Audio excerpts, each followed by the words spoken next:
Good morning, children. Let us all stand up and pray.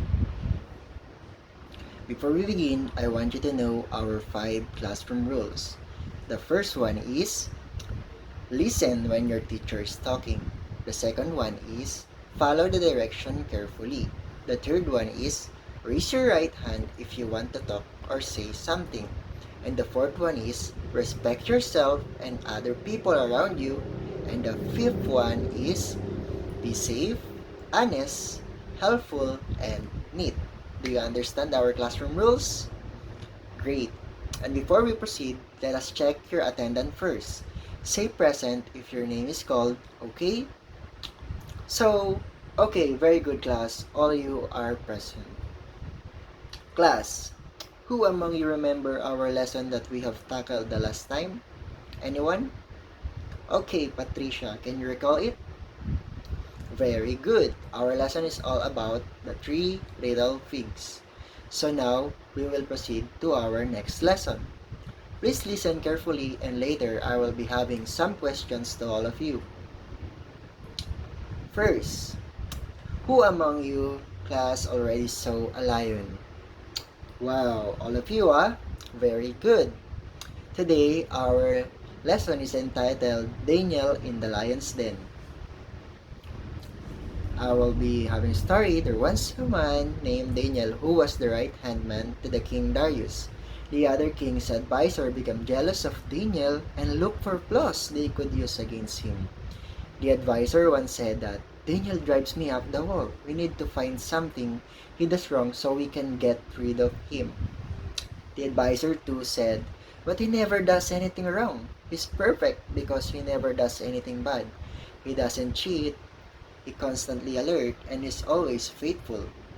The advisor once said that, well, make this faithfulness a weakness by making King Darius pass a law that will require all subject to worship the king.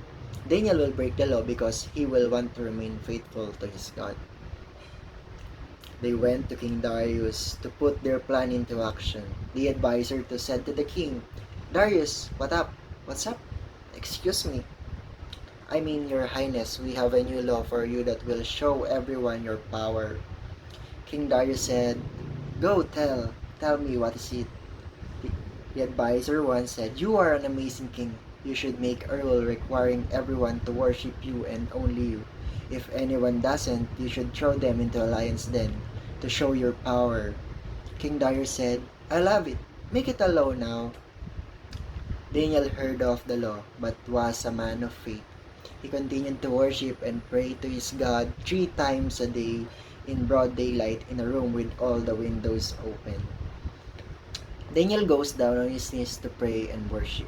The conspicutor walked in on Daniel praying to his God and report the incident to the king. The advisor to tell the king, you know how you made the law requiring everyone to worship you and only you. King Darius said, yes. The advisor once said, you know how if anyone were to break that law, that they would be thrown into the lion's den. King Darius said, yes, of course. Why do you ask?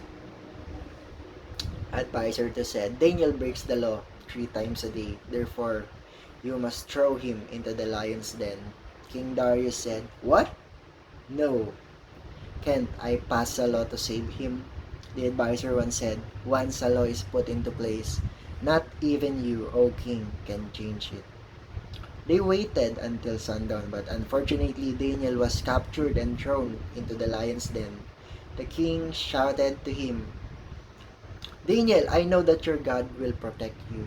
The rock to the den was sealed and guards, and king returned to the palace. The king couldn't sleep or eat. He kept worrying and hoping Daniel would be alive the next day. King Darius, with a very sad face, I hope he's okay. As soon as the morning came, the king went to check on Daniel and shouted down to him, Daniel, are you okay? I really hope your God was able to protect you. Daniel says, bless you, king. God sent an angel to protect me, and because I had done nothing wrong against you or him, the angel shut the lion's mouth so that they couldn't hurt me. King Darius said, guards, get him out of there immediately. Find those that advised me to make that awful law and throw them into the pit. How dare they treat me like that? From now on, my loyal subjects should worship only Daniel's God. Now, class, I hope you learned something in our lesson, and I have some questions to you, and you will be answer to me when I call your name. That's all. Thank you.